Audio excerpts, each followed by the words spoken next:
اعوذ باللہ من الشیطان الرجیم بسم اللہ الرحمن الرحیم رب اشرح لی صدری ویسر لی امری واحلل عقدۃ من لسانی یفقہوا قولی صلی اللہ علی حبیبہ محمد وآلہ وسلم۔ احباب صدق و وفا، امید کرتا ہوں آپ تمام خیریت و عافیت سے ہوں گے اور اللہ سبحانہ و تعالیٰ کی قربتوں کو سمیٹ رہے ہوں گے۔ آج کا ہمارا پیغام بہت ہی خاص اور اہم ترین پیغام ہے۔ حضرت ابو ہریرہ رضی اللہ تعالی عنہ فرماتے ہیں، رسول اللہ خاتم النبیین صلی اللہ تعالی علیہ وسلم نے ارشاد فرمایا، اللہ جس کے ساتھ خیر یا بھلائی کا ارادہ کرتا ہے تو اسے دین کی سمجھ یا دین میں بصیرت عطا فرماتا ہے۔ سبحان اللہ۔ دوبارہ سنیں، حضرت ابو ہریرہ رضی اللہ تعالی عنہ فرماتے ہیں کہ رسول اللہ خاتم النبیین صلی اللہ تعالی علیہ وسلم نے ارشاد فرمایا، اللہ جس کے ساتھ خیر یا بھلائی کا ارادہ کرتا ہے تو اسے دین کی سمجھ یا دین میں بصیرت عطا فرماتا ہے۔ سبحان اللہ۔ یہ بہت ہی اہم ترین پیغام ہے۔ یہ دین میں بصیرت سے کیا مراد ہے، اس بات کو سمجھنا بہت ہی زیادہ امپورٹنٹ ہے کہ کیا اس کا مطلب قرآن کو حفظ کر لینے سے ہے، کہ کیا اس کا مطلب بخاری شریف اور مسلم شریف کتابوں کو پڑھ لینا یا ان چیزوں کو یاد کر لینے سے ہے، یا اس طرح کے جو معاملات ہیں کیا ان کو ہم بصیرت سے کنسیڈر کریں گے، کیا ان کو ہم سمجھیں گے کہ اللہ نے ان کے ساتھ بھلائی کا ارادہ کر لیا ہے۔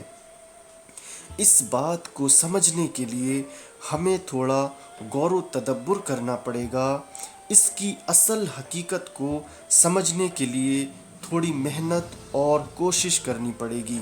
دیکھیے، یہاں دین سے الگ مراد ہے اور بصیرت سے الگ ہے۔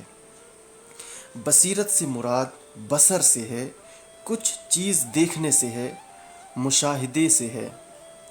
دیکھیے، جب اللہ سبحانہ و تعالیٰ کسی شخص سے بھلائی کا، اس کے ساتھ کرم نوازی کرنے کا ارادہ فرماتا ہے تو سب سے پہلے اس بندے کے پاس دین کے لیے وقت میسر کر دیتا ہے۔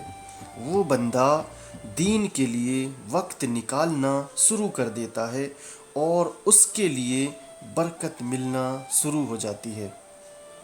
وہ چیزوں کا علم لینا شروع کر دیتا ہے، اس کی جو انڈرسٹینڈنگ لیول ہوتی ہے، اس کی جو سمجھنے کی چھمتا ہوتی ہے وہ بڑھ جاتی ہے۔ یہ صرف ایک علم ظاہری ہے، یہ صرف ایک ظاہری علم ہے۔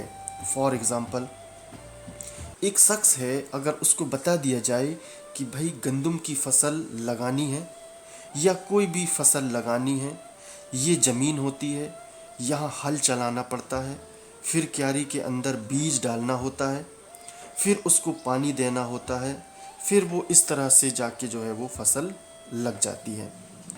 اب یہ جسٹ ایک نالج ہے نا، کوئی بھی بندہ کوئی بھی کام کرنے سے پہلے نالج لیتا ہے۔ اسے نالج کسی نے دیا تو اس نے نالج لے لیا کہ بھائی دھان کی فصل ایسے لگانی ہے، گیہوں کی فصل ایسے لگانی ہے، کوئی بھی فصل اس طرح سے اگاتے ہیں۔ یہ تو خالی اس نے علم لیا، لیکن جب وہ اس فصل کو اگانے کے پروسیس سے گزرے گا، جب وہ اس فصل کو لگانے کے پروسیس سے گزرے گا، تب جا کے اس کو پتہ چلے گا کہ بھائی یہ ایسا آسان کام نہیں ہے، ایسا کرنا پڑتا ہے، وہ ہل چلانا پڑتا ہے، یہ چیزوں کا خیال رکھنا پڑتا ہے، یہ ٹریکٹر ہوتی ہے، اس کے ساتھ فلاں چیز ہوتی ہے، بیج ڈالتے ہیں، اس کو پانی دینا ہوتا ہے، اس کا خیال رکھنا ہوتا ہے، اس پر کیڑوں کے حملے ہوتے ہیں، ان کو اس حملے سے بچانا ہوتا ہے، اس کو فلا وقت میں پانی دینا ہوتا ہے، تب جا کے فصل ہوتی ہے۔ یہاں پر ہم نے جو بہت ہی خوبصورت بات جو سمجھنی ہے وہ یہ ہے کہ بھائی دین کے اوپر، علم کے اوپر عمل کر کر کے اس کے اندر راسخون فی العلم ہوتے ہیں۔ آپ اپنے علم کے اندر راسخ ہو کر اس علم کی گہرائی میں اتر جاتے ہیں، اور اس علم کے ذریعے سے اس کے اوپر عمل کرنے کے بعد، راسخون ہونے کے بعد، اس عمل پر مہارت حاصل کرنے کے بعد، اندر سے اس عمل کو کرنے کا جو علم ملتا ہے، حقیقی علم دین وہ ہوتا ہے۔ بصیرت والا علم، مشاہدے والا علم وہ ہوتا ہے، اور پھر اللہ جس کو یہ بصیرت والا علم عطا کر دیتا ہے، جب وہ دین کے اندر میں سے خود گزر کے اس کی گہرائیوں میں اتر کر اس کے اندر کا حقیقی علم کو حاصل کر لیتا ہے، اس کو کہتے ہیں بصیرت والا علم۔ تو احباب، اللہ جس کے ساتھ بھلائی کا ارادہ کرتا ہے تو اسے یہ بصیرت والا علم، حقیقی علم، مشاہدے والا علم عطا کر دیتا ہے۔ اور جو شخص راسخون فی العلم ہوا، جس شخص نے اپنے علم کے اندر اپنے اخلاص والے عمل کے ساتھ خود کو راسخ کیا اور اس نے وہ حقیقی علم پایا، اسی کے متعلق حضرت ابن عباس رضی اللہ تعالی عنہ بیان فرماتے ہیں کہ رسول اللہ صلی اللہ تعالی علیہ وسلم اسی شخص کے متعلق فرماتے ہیں کہ ایک فقیہ، یہ شخص اب ایک فقیہ کے لیبل تک پہنچ چکا ہے، یہ ایک فقیہ ہے، اور ایک فقیہ شیطان پر 1000 عابدوں سے زیادہ بھاری ہے۔ اللہ اکبر!